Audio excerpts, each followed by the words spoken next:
Okay, we have to find the sum, or evaluate the sum of these complex numbers written in sigma notation. We have to write in a plus bi form. So I gave you a hint, which was a way to kind of maybe organize this a little better.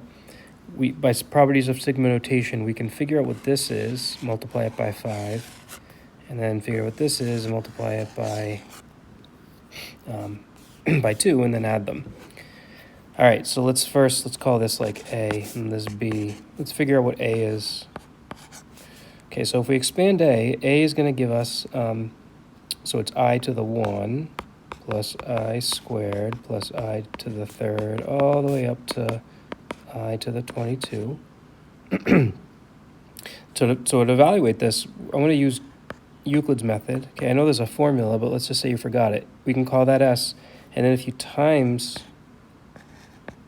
okay, by the multiplier here, which is I, it's going to shift everything over.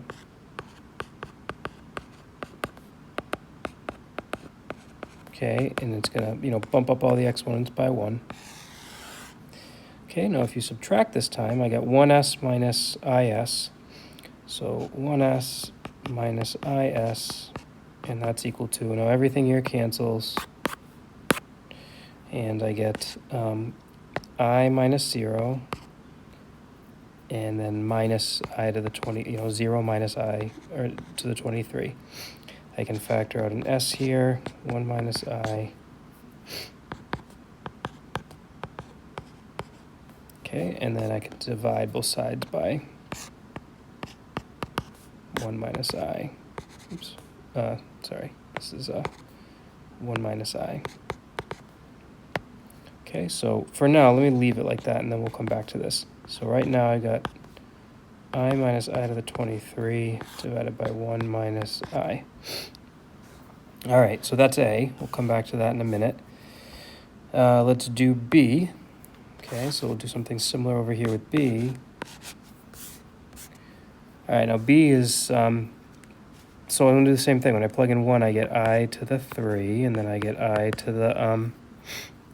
the 6, and then I get I to the 9th, all the way up to I to the 66th. Okay, so we'll call that S. Okay, I'll multiply by I cubed to bump everything over.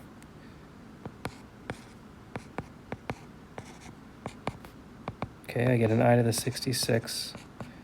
I get an extra term. We subtract. So I get 1s minus I cubed s's. So if you want to save a little bit of time, as I did before, we could factor out an s. I get 1 minus I cubed s's. These all cancel. When you subtract, I get I cubed minus 0, which is I cubed. And then I get 0 minus I to the 69. And then we divide both sides by 1 minus I cubed. Okay, and so now we're looking at I cubed minus I. So I've got A and I've got B. I should have just called them A and B instead of S. Let's do that. Let's do a little replacement here. Let's call this B, call this A. All right, so now I got 5A, 5 times A plus 2B. Okay, and so A is this.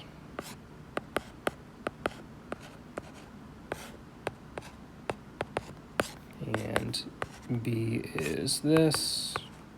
So we still got simplifying to do. Okay, but it's, remember with the properties of I, right?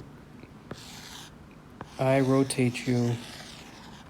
So here's 1, here's I, here's -1, here's -I.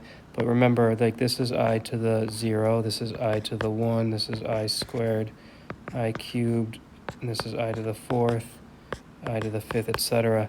So we can figure out, if we can figure out what these things land, then we can simplify a little bit.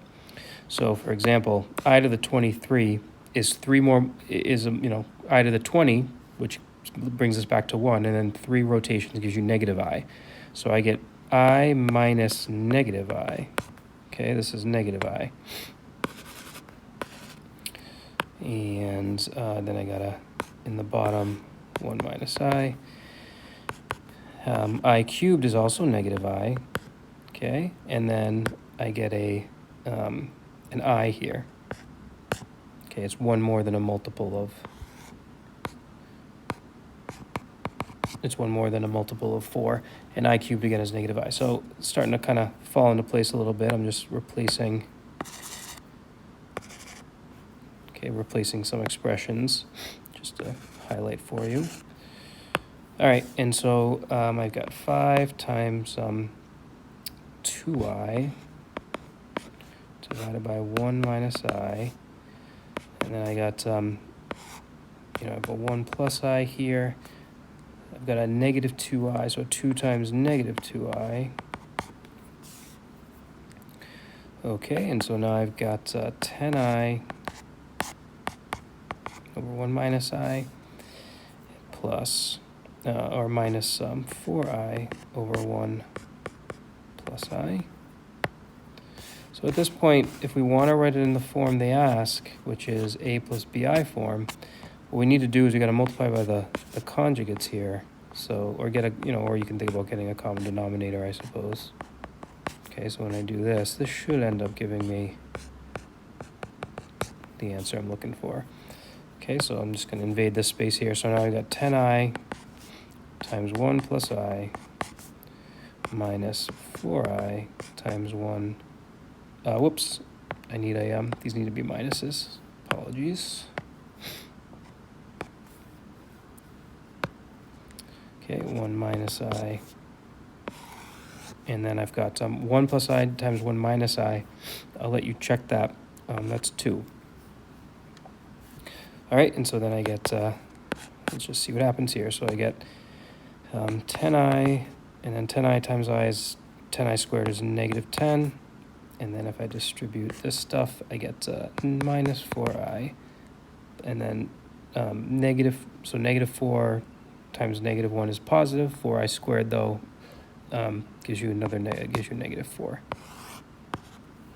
Okay, and so now if we collect like terms, I've got my real part is negative 14 on the top, and then my imaginary part is plus 6I, and then divided by 2, which is negative 7 plus 3I.